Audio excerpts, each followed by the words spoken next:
Each year, Microsoft Research hosts hundreds of influential speakers from around the world, including leading scientists, renowned experts in technology, book authors, and leading academics, and makes videos of these lectures freely available.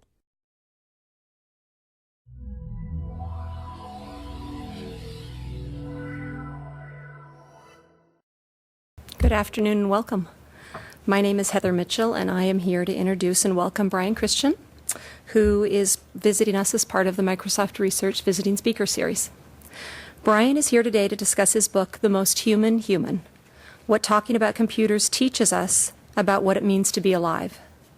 In 1950, Alan Turing predicted that computers would someday become so sophisticated that, quote, we will be able to speak of machines thinking, unquote. The Turing Test has become the holy grail for scientists studying artificial intelligence. Each year, computer programs compete for the Most Human Computer Award. Brian was awarded the Most Human Human Award in 2009. Brian holds a dual degree from Brown University in computer science and philosophy and an MFA in poetry from the University of Washington. His writing has appeared in such widely disparate publications as AGNI, Gulf Coast, the Seneca Review, Best New Poets, and Cognitive Science. Please join me in welcoming Brian to Microsoft. Thanks so much. And thanks for everyone for coming.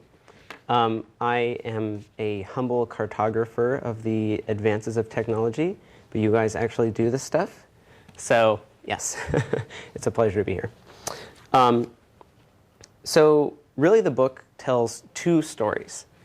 The first story is a philosophical story. It's how computers fit into this long-standing narrative of humans thinking about themselves.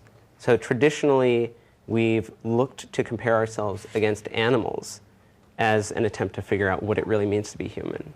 And so the invention of the computer, I think, marks this really decisive shift where we now are more preoccupied with distinguishing ourselves from machines than from animals. So the question has really sort of pivoted. And the implications that come out of that are extremely exciting, I think. The second story that the book tells is this personal story. So it's about my own involvement in my own small way in the history of this competition called the Turing Test. So in the fall of 2009, I found myself in an extremely strange position. I was 5,000 miles away from my home in Seattle, in Brighton, England, and I was preparing to have a series of 5-minute-long instant message conversations with a number of strangers. And my goal in these conversations was probably one of the strangest things that I'd ever been asked to do, which was that I had to convince them that I was human, and they were going to be slightly skeptical of this. So it's this very curious position to be in. This test, I'm sure many of you are familiar with, is called the Turing Test. So it was first proposed by Alan Turing in 1950. As the modern computer as we know it, was still in its infancy, people were already asking these really philosophical questions, like, can these machines actually think in the human sense? If they could think, or if we could build a machine that could think, how would we know? And Turing's answer was, okay, let's just put theory and philosophy aside. I'm going to create a practical test. We're going to convene this panel of scientists, and they're going to have these 5-minute-long text chats. And they're not going to know whether the text that they're receiving is coming from a real person or from a computer program that's designed to mimic human conversation. And it's their job in 5 minutes of back and forth chatting to try and figure out, to try to steer the conversation such that they can make that determination. It was Turing's famous prediction that by the year 2000, computers would be fooling the judging panel about 30% of the time, and that as a result, we'd speak of them as being intelligent without expecting to be contradicted. This prediction did not come to pass. Typically, the test has been held annually since the early 90s. Typically, the best programs are only able to fool maybe one of the judges. But 2008 was this very strange kind of watershed year where the top computer program managed to fool 3 out of the 12 judges, or 25%. So the computer was basically 1 vote shy of passing the Turing test. So kind of a narrow squeeze for humanity. And my ears really perked up at this, and I thought, well, 2009 could, in fact, be the pivotal year, and this could be the year that they finally crossed that threshold. And, this voice sort of rose up in me that was basically, not on my watch. I'm not going to let that happen. So is there something I can personally do to get involved and be a part of this, defend the honor of my species? So I got in touch with the organizers. The man who oversees this particular incarnation of the Turing test, which is known as the Loebner Prize, is a rather colorful and somewhat inscrutable figure, this disco dance floor baron, famous for selling portable roll-up lighted disco dance floors in the 80s and 90s. Made his fortune and decided that he wanted to immortalize himself in the annals of science, and so got together and said, I think technology is now at a point where we're ready to have these Turing tests. And so he's got this long-standing cash prize that's sort of outstanding for whichever program can kind of break through first.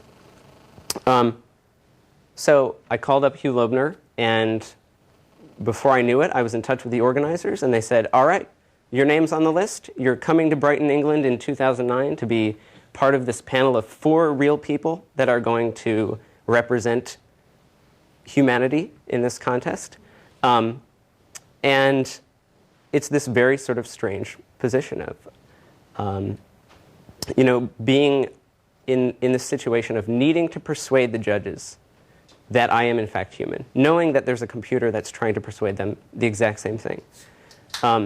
And so as soon as I knew that I would be participating in this test, the real question for me was, well, what do I do? How do I deliver a human performance at this event? And the organizers' advice to me was basically what I had assumed that they would say, which was, well, you are human, so just be yourself. And that advice kind of haunted me, just be yourself. There was a level at which I thought maybe that's a naive overconfidence in human instincts, or at worst, maybe even fixing the fight. Because we know from experience that conversations are not uniformly successful. There's a huge demand in our society for, conversation coaches, dating advice coaches, conflict resolution coaches, and so there is a sense in which we're all sort of struggling to figure out what it means to communicate better. And as I looked back over the 2008 transcripts, I was slightly horrified at the performance that the real people had given. So there were a number of cases of the humans being, in fact, downright apologetic that they couldn't make a better conversation. One says, I bet the Confederates are really getting tired of talking about the weather. I'm sorry for being so banal. Meanwhile, the computer in the other window is basically charming the pants off the judge, who in no time is gushing LOLs and smiley faces. And so I'm reading these logs, and I'm just thinking, we can do better. And so, of course, I have to figure out what that means. And so I really committed myself, basically, to being as disobedient to the organizer's advice to just show up in Brighton and be myself as possible. I looked back over the history of the test, at what conversations went well, which ones didn't. I looked into how these software programs are built, what they're good at, what sorts of simplifications they have to make in order to be viable. I talked with psychologists, linguists, computer scientists, philosophers, all trying to get at this question of what is it that's really sort of inimitably nuanced and complex about human dialogue? What sorts of corners do these programs have to cut? And how can I emphasize precisely those things when I go there? Now, ordinarily, there wouldn't be anything strange about this. We prepare to take standardized tests. We prepare for tennis competitions. But given that the Turing test is meant to evaluate how human I am, there's this weird implication that perhaps being human or being myself is about more than simply showing up. And I really came to think that it is. And so the answers that I found along the way really ended up being applicable to a lot more in life than just the Turing test. So first of all, I want to give you guys what I think is a strange and more than slightly ironic cautionary tale. Dr. Robert Epstein, a UC San Diego psychologist, the editor of the scientific volume Parsing the Turing Test, and the co-founder with Hugh Loebner of the Loebner Prize competition, subscribed to an online dating service in the winter of 2007. He began writing these long letters to a Russian woman named Ivana, who would respond with these lengthy letters of her own, describing her life and her family and her growing feelings for Dr. Epstein. Eventually, though, something didn't feel quite right. To make a long story short, Epstein comes to realize that he's been exchanging lengthy love letters for over 4 months with, you guessed it, a computer program. So, poor guy. It's not enough that these web ruffians spam his inbox every day. Now they have to spam his heart. And part of me just wants to laugh at the guy. He founded the Loebner Prize Turing Test competition. What a chump to basically fall for the very thing. But I'm also, at the same time, a little bit sympathetic. The unavoidable presence of email spam in the 21st century. We're talking 97% of all email messages sent across the net are spam. That's about tens of billions a day. According to several calculations, you could literally power a small nation, for example, Ireland, with the electricity required to process the world's daily spam. But all that spam, I think, does something arguably worse, which is that it erodes our sense of trust. I sort of resent that when I get an email from someone, I have to spend a tiny bit of energy, for the first few lines at least, deciding that it's actually them talking to me and their account hasn't been hijacked. And so, in some sense, we go through the 21st century now with our guards up, that basically all communication has now become, at least all digital communication, has become a kind of Turing test. When I want to email someone a link and I want them to trust it enough to click on it, I not only have to send it to them, but I have to act like myself in some way. I have to say some sort of very Brian thing so that they'll trust that it's really me sending them it. So we're starting to see, even though these programs are not actually passing the Turing test, they're putting this kind of pressure on us to actively have to be ourselves and assert our personality. And it's not only a question of etiquette, which I suppose it's always been, it's now actually a part of online security to act like yourself. And that, for me, is extremely interesting. So that's part of it. And I think the other part of it is I'd like to think, in this particular example, that Dr. Epstein learned his lesson, that something occurred to him about why it took him 4 months to realize there was no actual human exchange occurring between him and Ivana. And I'd like to think that in his next relationship, which is hopefully not only with a flesh and blood Homo sapiens, but someone, closer than 11 time zones away, I'd like to think that whatever lessons he learned, now his new actual girlfriend will have Ivana, in some very strange sense, to thank. So spam and the prevalence of these kind of dastardly online programs trying to make people fall for them indicates this way in which the Turing test, which used to be this purely abstract academic philosophical thing, is actually sort of creeping into daily life. Increasingly, we're seeing customer service being outsourced to chatbots. If you go to IKEA, they have Anna, who's a chatbot, who will direct you to the curtains department. Alaska Airlines has a chatbot now. Continental Airlines. The Army has a chatbot called Sergeant Star.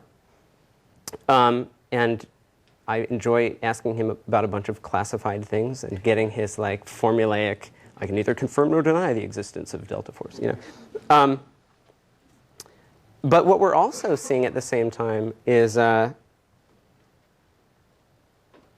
think part of what the Turing test really makes us ask is how much of a difference is there between customer service that's actually being handled by a chatbot and customer service that's being handled by real people basically reading from a script or reading a set of prepared solutions or reading off of an FAQ or stepping someone through this very kind of rigid protocol.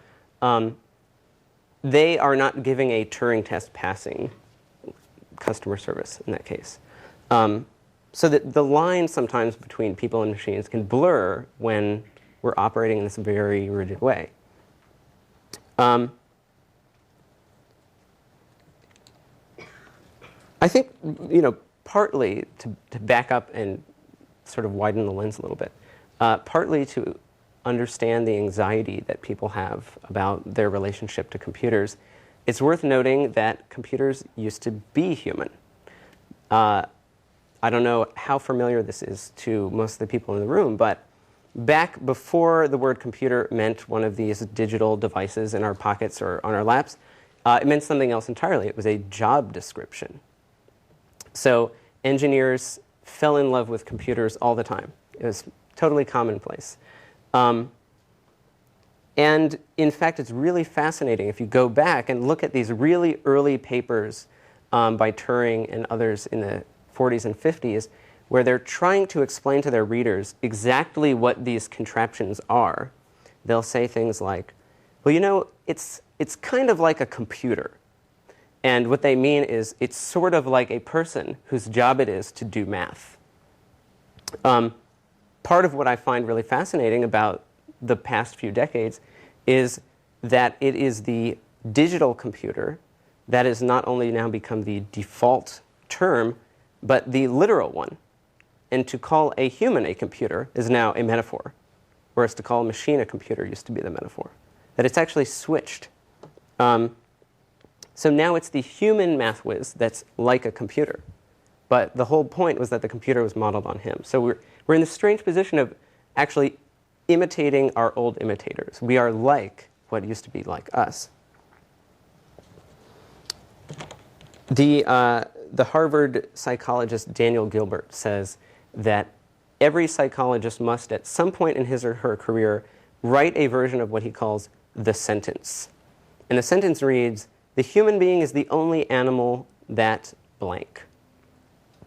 So human's sense of self, you could say, is the story of these failed, debunked versions of the sentence.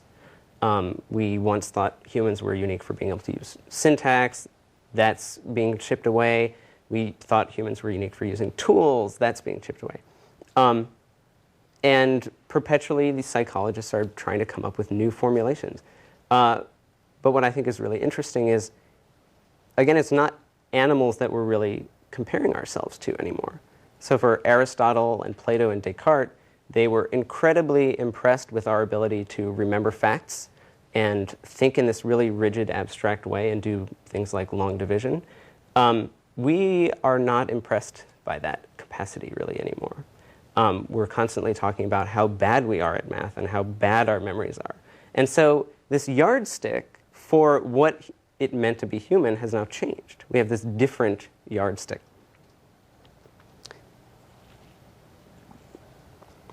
So you can, of course, ask, is it appropriate, first of all, for our sense of self to be reactive to other things in the world and define ourselves purely in relationship to these other things that we don't fully have control over? Are we in this constant process of kind of backing off of our claims to what makes us special? Part of what I think is interesting about the Turing test in particular is that it's not only a benchmark for machine intelligence, but it cuts both ways. the Oxford philosopher John Lucas says that when machines pass the Turing test, it's not going to be because they're so intelligent. It's going to be because we're becoming so wooden. And that's what I find really compelling about it. It's like if we get to this position where these machine conversations are indistinguishable, to what extent is that an achievement on the part of the machines? To what extent is it an indictment on us? And that was part of what I was really engaged by as I went through this process of trying to prepare for the test, was what can it teach me at a practical level about just how to talk to people? And that's what I found really sort of rewarding about it, was that I think the Turing test's ultimate questions are practical questions, which is what does it mean to communicate with someone as effectively as possible given these parameters of time and language and medium? What is it that we're particularly good at, and how do we emphasize that? And as you look at the history of chatbots, you start to get these really interesting answers. So I'll give you, for example, one of my favorite transcripts. This is from the 1997 Loebner Prize competition. So I'll use the convention of calling the judge judge and calling the thing or person at the other end remote, just so that I don't have to commit to a word that's either like person or machine. Remote. Hi, my name's Catherine. What's yours? Judge. My name is Elliot. Remote. Well, it's nice to meet you, Elliot. Did you see that story on CNN last night about the lesbian couple who came out at a White House party on Sunday? Judge. Yes, I did. I think it may all be a publicity stunt for Ellen. Remote. Ellen DeGeneres was one of them. She was kissing her lover in front of Bill Clinton. Do you think he was very embarrassed? Judge. I think he wants the gay vote. He'll do anything to get it and keep it. He does not have a conservative base. Remote. Are you still a friend of Bill Clinton? Judge. I'm not sure if he has any real friends. He's achieved a lot and has left a lot of people behind. Remote. You really don't like the guy. Well, at least that's definite. I thought most people were just indifferent or numb by now. The conversation continues. And I have to say, having gone over the history of the Turing test, this is up there as probably one of the most trenchant, focused, constructive conversations that's ever been had in the test, which is why it's so startling that the remote in this case is a computer. And that really threw me for a loop until I read the computer's conversations with the other judges. What I discovered was basically, it was this very simple gimmick. It had this political conversation kind of mapped out, and basically whatever you said, it would just say the next thing. So there was this one judge that got very impatient, and the program asks him, what do you think of Bill Clinton? And he says, well, all I know is I really like pancakes. And the computer just continues on as though nothing has happened. Yes, well, I really think he needs the conservative blah, blah, blah. And I think that really cuts to one of the key things about the Turing test, is that it's not merely a demonstration of the sophistication of the computer's behavior, that no static demo is going to be sufficient. It only really matters once you start to interact with it and see how it responds to you.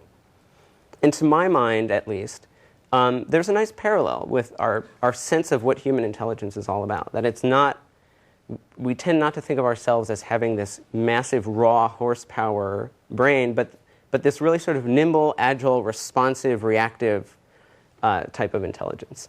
And to some extent, I think you see the same thing in politics itself, where we're not that impressed with a candidate's prepared remarks. We sort of hold judgment to see how they can field the Q&A. If this were a sort of Turing test, you could ask yourself, is this really the author, or is this just some handsome stage actor that has been hired to deliver the remarks? And you won't really get to know that answer until you ask me questions at the end. So ask me good stuff so I can prove that I'm really the author. And I think there's an interesting parallel for me in the recent history of consumer computing, where Moore's law is more or less continuing. We're creating smaller and smaller processors, denser transistors. All of this is going on as it did in the 90s, but consumers, generally speaking, are less excited about getting the absolute cutting edge in power as they are in getting something with a better interface. So a lot of the big breakthroughs have been, going from desktops to laptops, or smartphones, or tablet computing. We're really excited about those breakthroughs, and these are not the cutting edge in terms of speed, memory, horsepower. But they present something that's more reactive, more sort of nimble, where if you have to spend a lot of time, using the interface, typing in commands, that sort of thing, the fact that the processor speed is so great behind the scenes is of little importance compared to if you can just make these really natural gestures and get it to do what you want.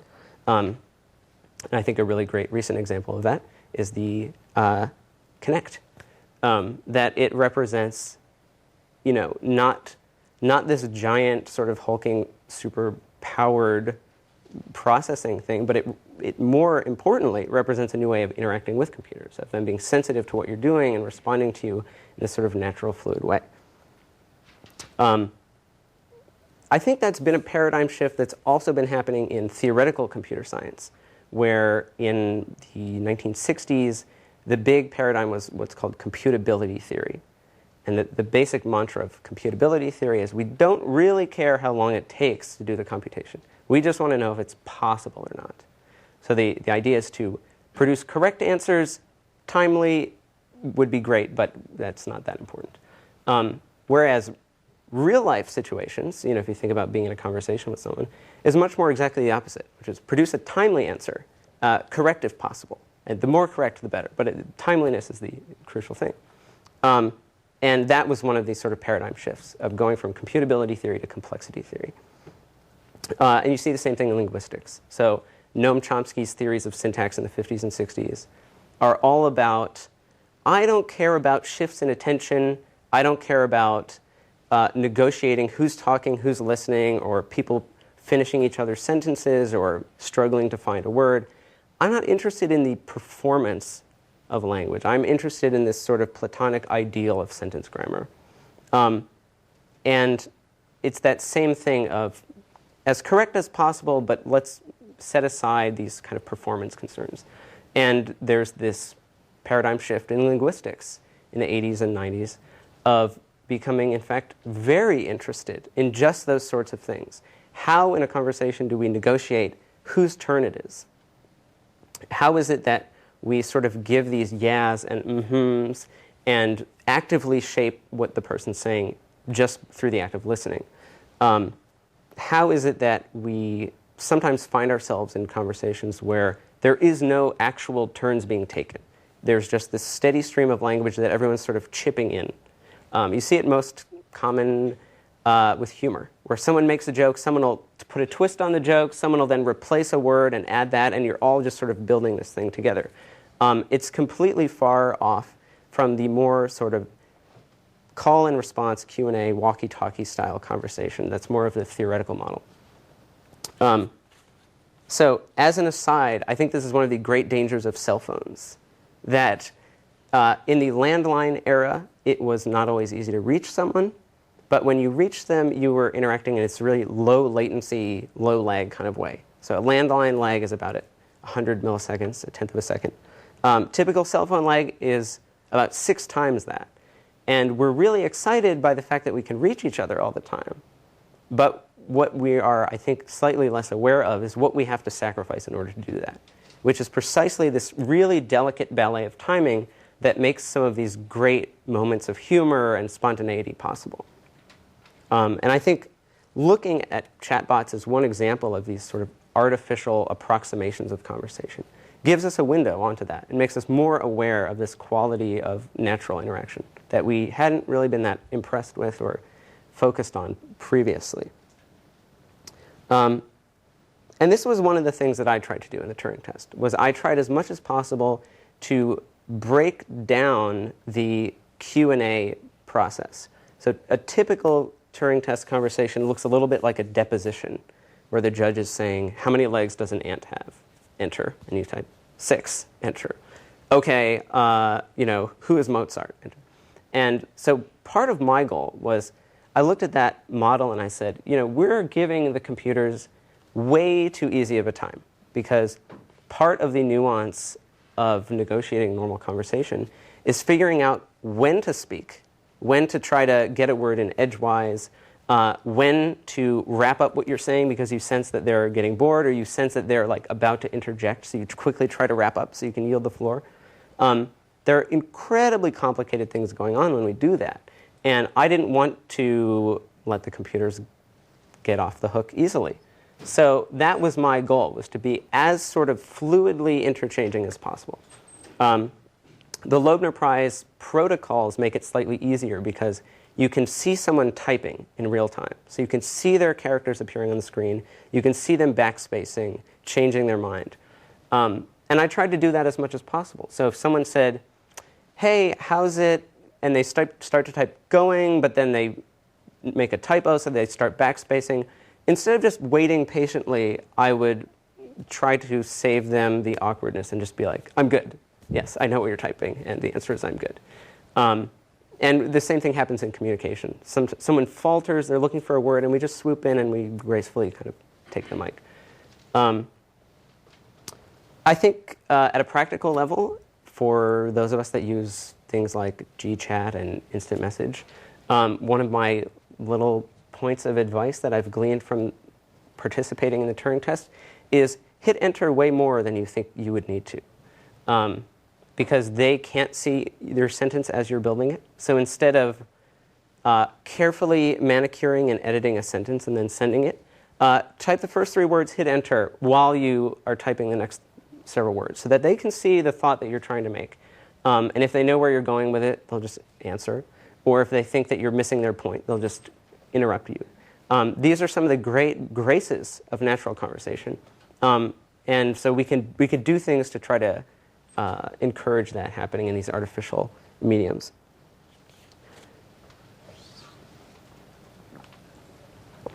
One of the things that we saw with this Catherine program is that it's extremely impressive in a very, very limited domain. If you have this one particular conversation, it seems great. But other than that, it's not going anywhere. Typically, this is a trade-off that bot programmers have to make between the range of behavior that they can produce and the consistency or coherence of that behavior. So recently, a number of bots have been put onto the internet. And basically what they do is they have all these conversations with real users that log in. And they're kind of scraping all the data. So they'll say, howdy, what's up? And you will type, oh, nothing much. And the computer kind of files that away in its giant Rolodex of like, OK, I've noticed that humans like to say nothing much when you ask them what's up. And over millions of these conversations, it's got this massive archive of human-like things to say that can actually be extremely impressive. So if you go in and, for example, I started typing in French to see if it would be able to react to me in French. And I found that not only did it understand my French, it corrected my French. It said, no, that's not how you would say that. We conjugate it this way. Which implies that someone else had made that very same mistake. You can ask it, you can start typing in Bohemian Rhapsody lyrics, and you'll find that it sings along with you. So you type in Scaramouche, Scaramouche, and it types back, will you do the fandango? And it's really uncanny. Just the range of behavior that it's able to access is extremely uncanny. But you start to find it out not so much by realizing that you're not talking to a human as by realizing that you're not talking to a human. And so if you ask it, where do you live? It'll say, oh, central London. And you say, oh, have you ever been to Disney World? And it'll say, no, which is crazy because I live just down the street. And you're like, this doesn't make sense. And because it's cobbling together all of these different pieces of previous conversations. So as long as you ask it questions with a right answer, it'll generally give you the right answer. But if you start asking questions that require a particular embodied life experience, you start to realize that it's just this giant kaleidoscope of all these different people. And so that was something I, as much as possible, tried to be attuned to. So if they would ask me a factual question like, what's the weather like today? Instead of just saying good, I would say something like, Well, okay, instead of saying, it's rainy, I would say, well, it's rainy, but I'm from Seattle, so that's pretty much par for the course.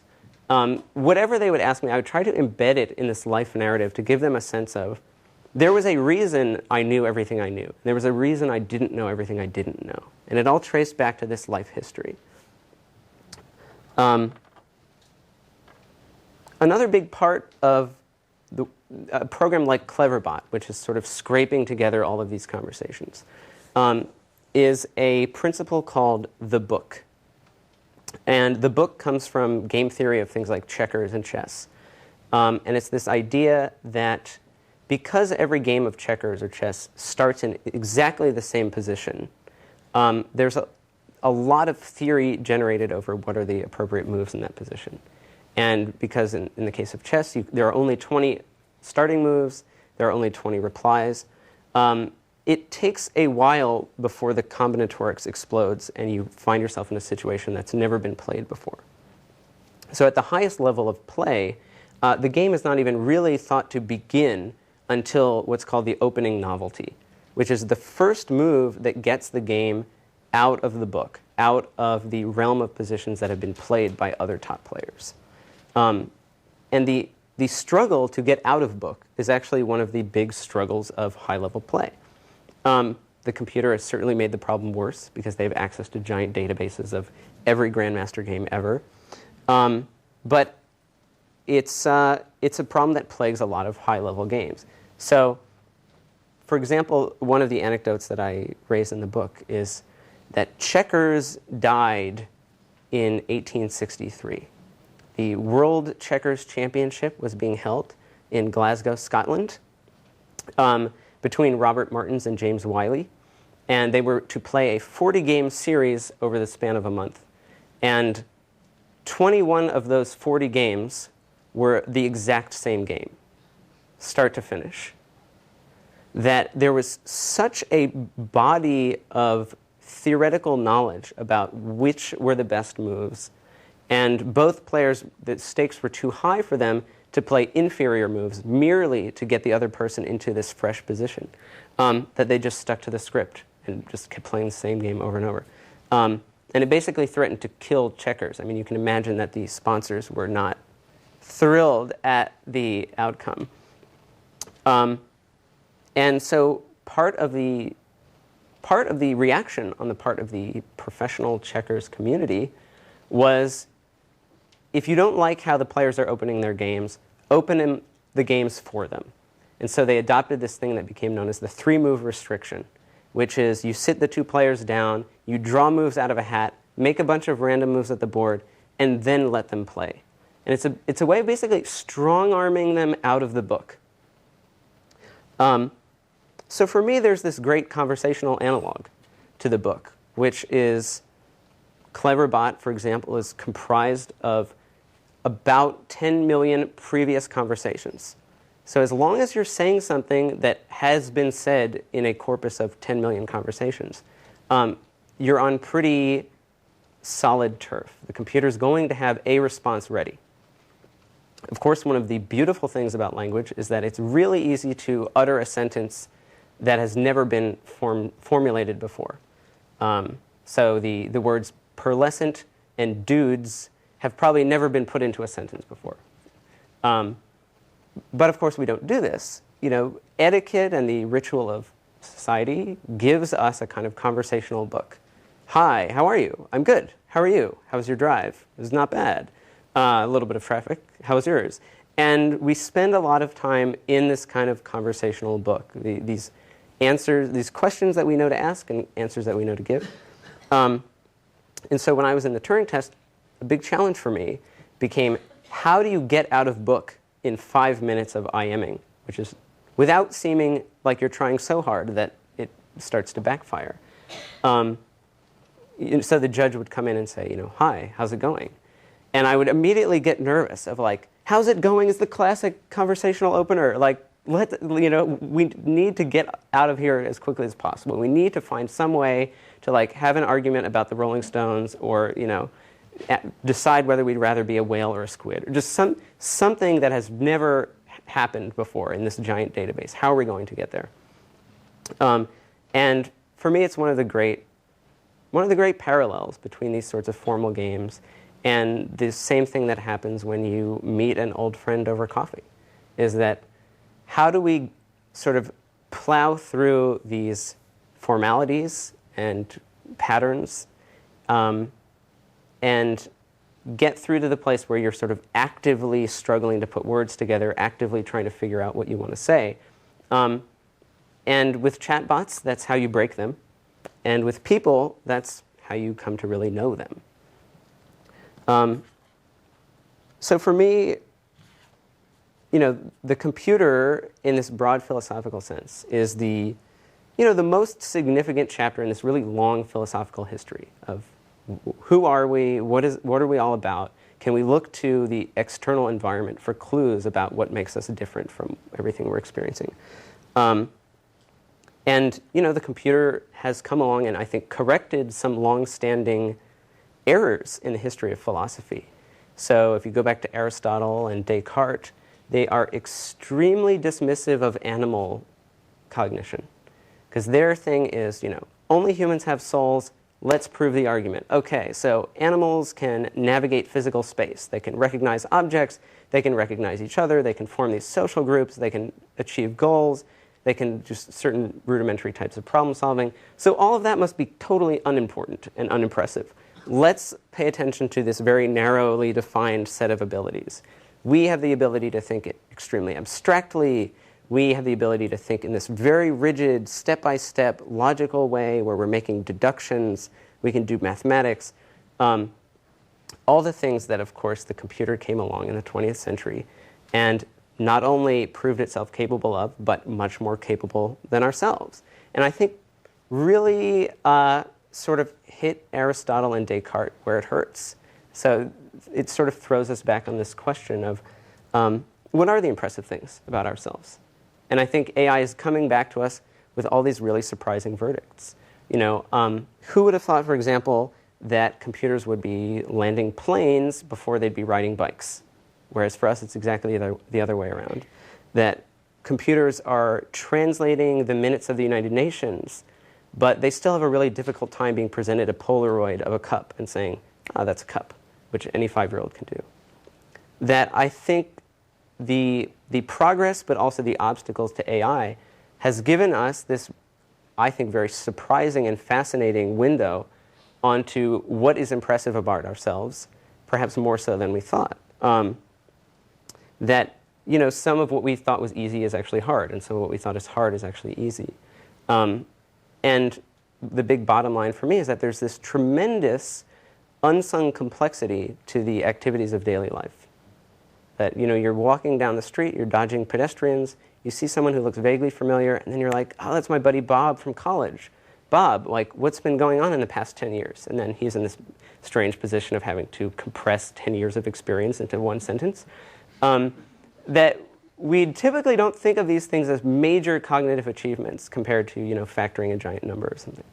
In fact, they are. In fact, the mundane kind of daily activities are where a lot of the real complexity of human experience is. And I think the Turing test is a real window into that in the verbal communicative sphere. That it's giving us a sense of what really is going on when we talk. What are the things that are truly interesting and subtle and impressive? And it's not just a pat on the back. It is that to some extent. But it's also a call to action. That we don't always know what these things are. We don't always manage to get out of book, even despite our best efforts. And so, it's an occasion not just to celebrate these qualities, but to actively pursue them. So we build these things in our own image, but the approximation always leaves this gap. And that gap then always has something new to teach us about who we are. So I'll stop there and take questions if you guys have any. Thanks.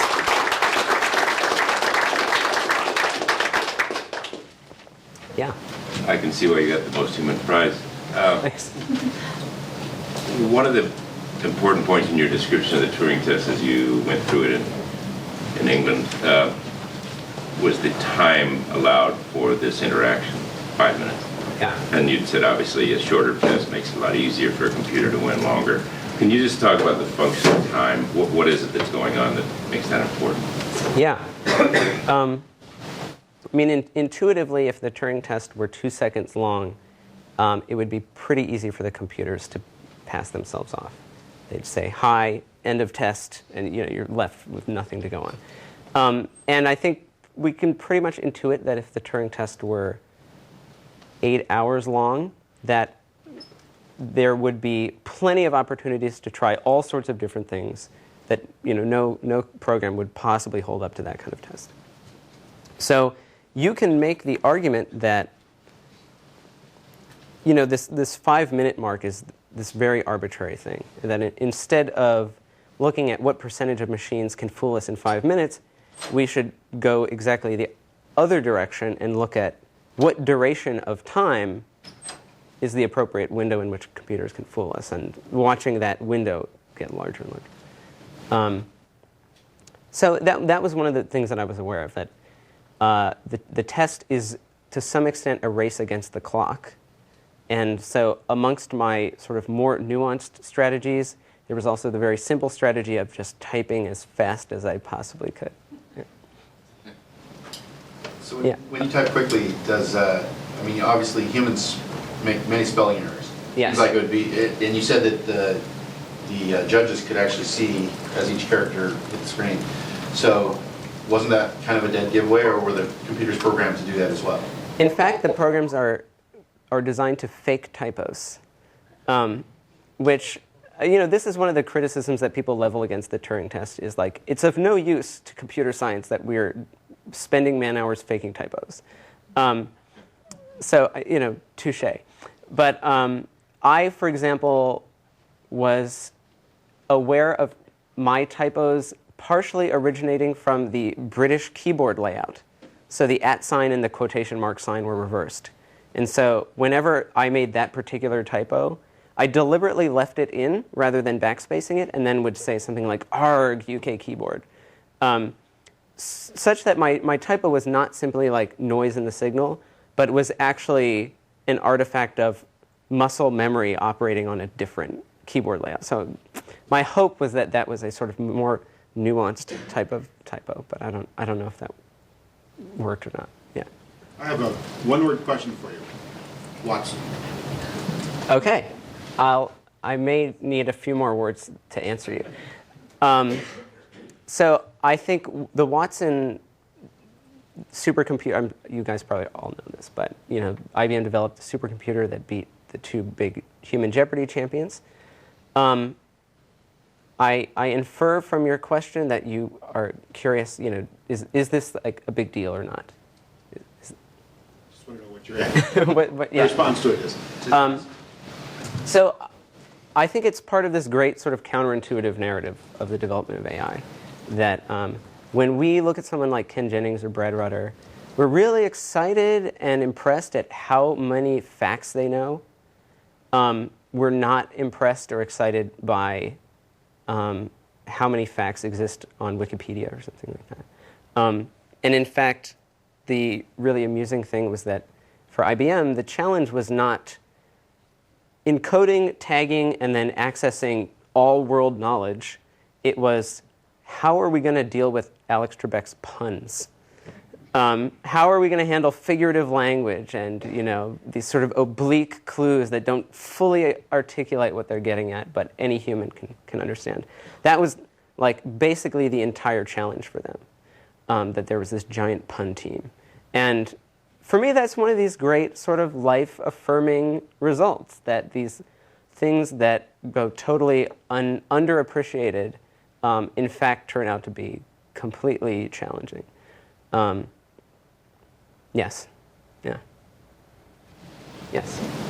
How have you seen the new androids that have been built that are basically look human? I know there's one in Denmark that's recently been, you can see on YouTube. That's where basically this professor built this robot to look like himself.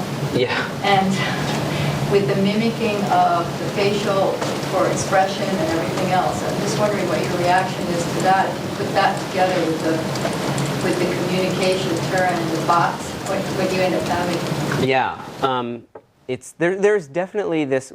We're starting to come out of the uncanny valley in terms of these Android systems where they are no longer looking like creepy corpses, but they're actually looking like slightly animate people.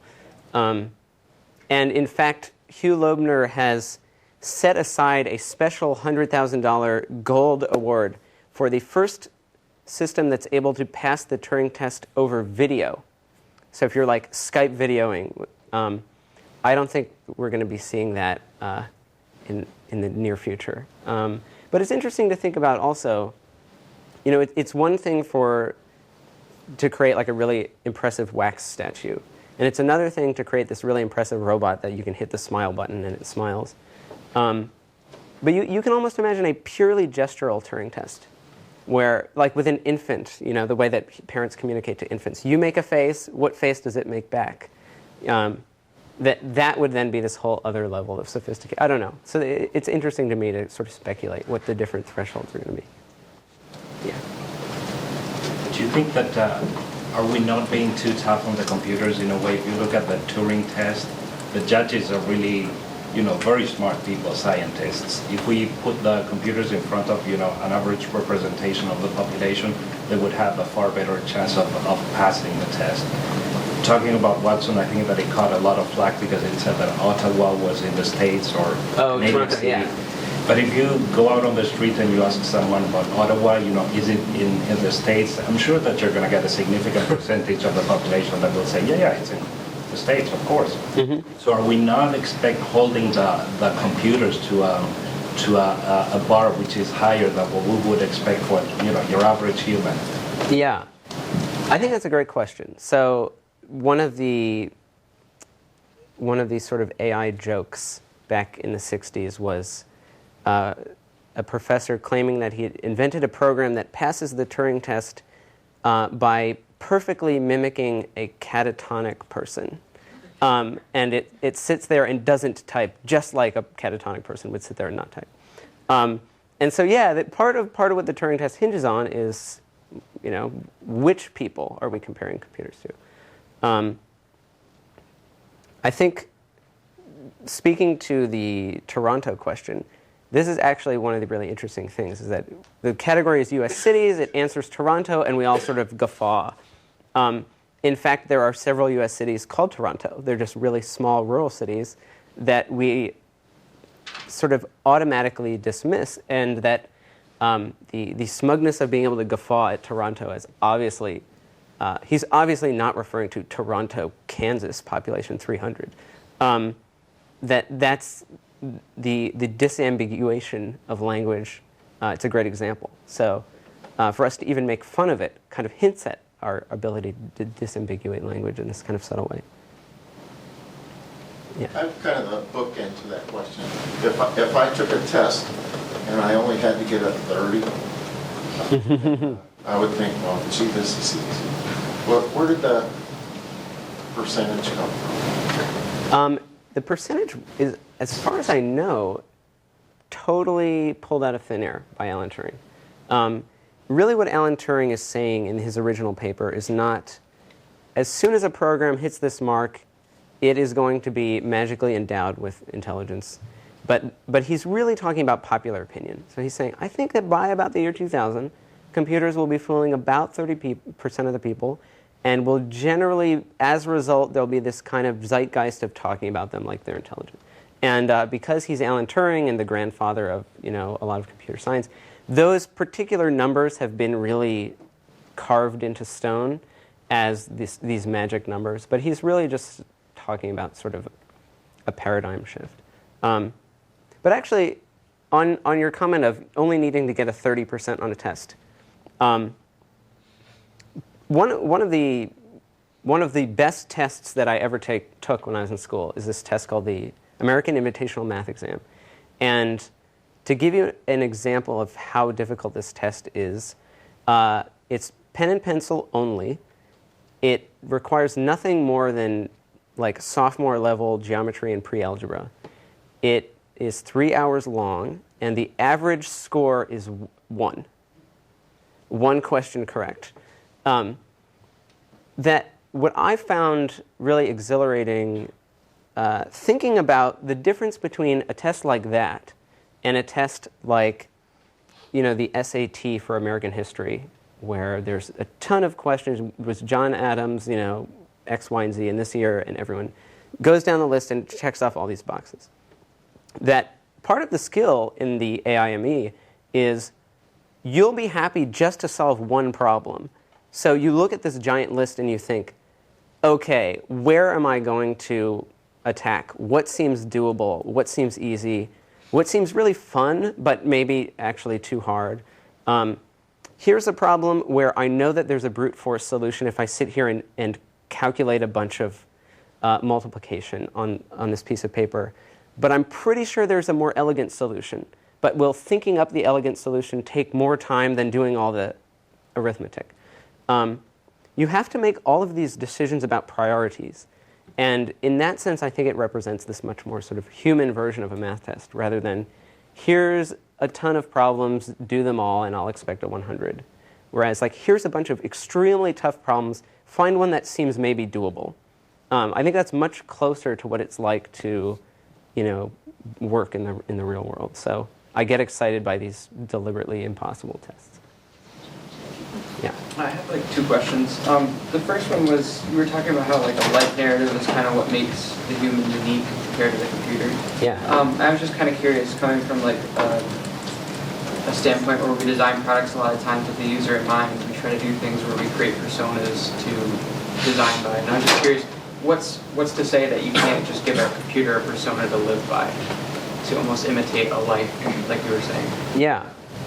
I don't think that there's a reason that it can't be done. That I think if we develop systems that are truly Turing test passing, in this totally indistinguishable way, part of it will be that you have to, instead of training them on a giant data set, you train them by just putting them in a carrier and walking around the world for 10 years.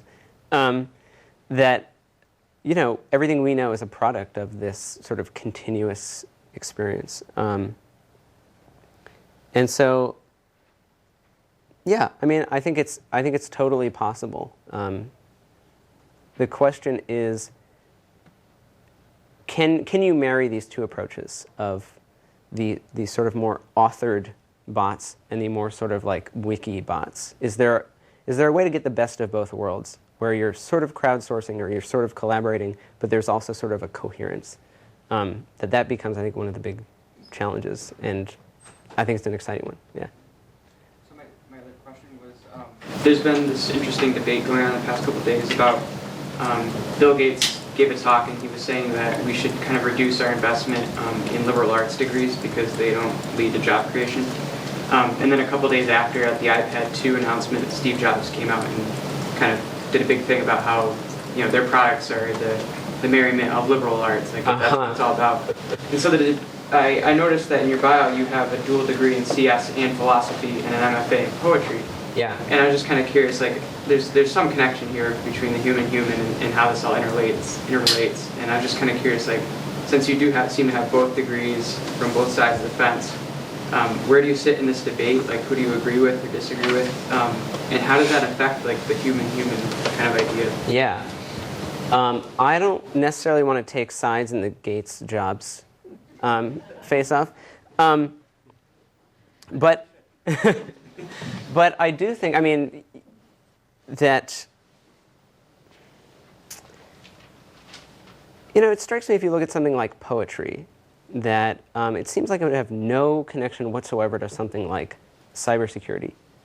But in fact, as we were talking at the beginning of the talk about email spam, that part of how we authenticate our emails is not in this content-based way of here's my passcode, here's my secret pin, so that it's a real email from me.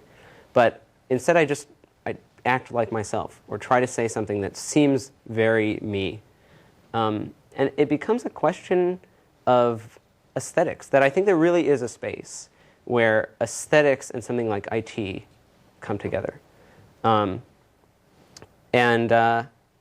So without knowing the full argument that Gates had in mind, I would like to argue that there's still a place for the arts and technology to come together. Two more, okay. From your experience, if you were now made a judge, do you have a strategy that you would use based on what you see as sort of the current set of weaknesses? Typically there are two kinds of judges. There are the interrogators, who just sort of barrel tough questions at you, and the small talkers that just kind of say, hey, what's up, and see where you go with that. And it's also interesting if you go back on the history of the test, there were really two eras of the Loebner Prize. The first 5 years, it was done with specific topics. So you'd sit down to a terminal and there'd be a topic. It would say, talk about the NHL. They had to throw it out partially because there was no rigorous way to define topic. You know, so if I start talking about like the Cold War context of the 1980s hockey Olympic match between the US and the USSR, are we still talking about hockey, or are we now like talking about politics? That they had these judges who would declare certain remarks out of bounds, but there was no rigorous way to do it. So they scrapped it in favor of this totally wide open test. And in theory, that makes the test infinitely harder for the programmers because they have to prepare for everything. In practice, it actually made it easier because they mostly had to prepare for small talk. So I think that my strategy as a judge would be something where I would go in with a totally random topic, but at the same time allow someone to sort of figure out what they wanted to say about it, where I was getting them out of book, but also giving them enough kind of breathing room not to merely answer questions with facts, but to see how their mind kind of wandered through a specific domain. And yeah, I think this is the last one. You mentioned the challenge that the puns, direct puns, cause for the IBM scientists. Have any of the Turing judges ever focused on humor as a way to distinguish? Yeah, humor has been one of those things like typos, where very early programs were kind of preloaded with these jokes that they could crack. And it made a really big impression on a lot of the judges early on, because we think of humor as one of these characteristically human things. But to some extent, there's a great quote by Salvador Dali that I love, which is, the first person to compare a woman's cheeks to a rose was obviously a poet. The second person to make that comparison may well have been an idiot. That to coin a joke requires a sense of humor, but to tell a joke doesn't necessarily. And so, for that reason, I think people who can sort of draw into this reservoir of one-liners and cracks, in real life, I now find that slightly less impressive than the people who are operating in a more sort of witty wordplay style, where they'll take exactly what you just said and then torque it slightly, and you know you're getting an original joke. And so I think that's the trick. It's not just a joke, but a completely context-sensitive kind of one-of-a-kind joke. All right, thanks so much.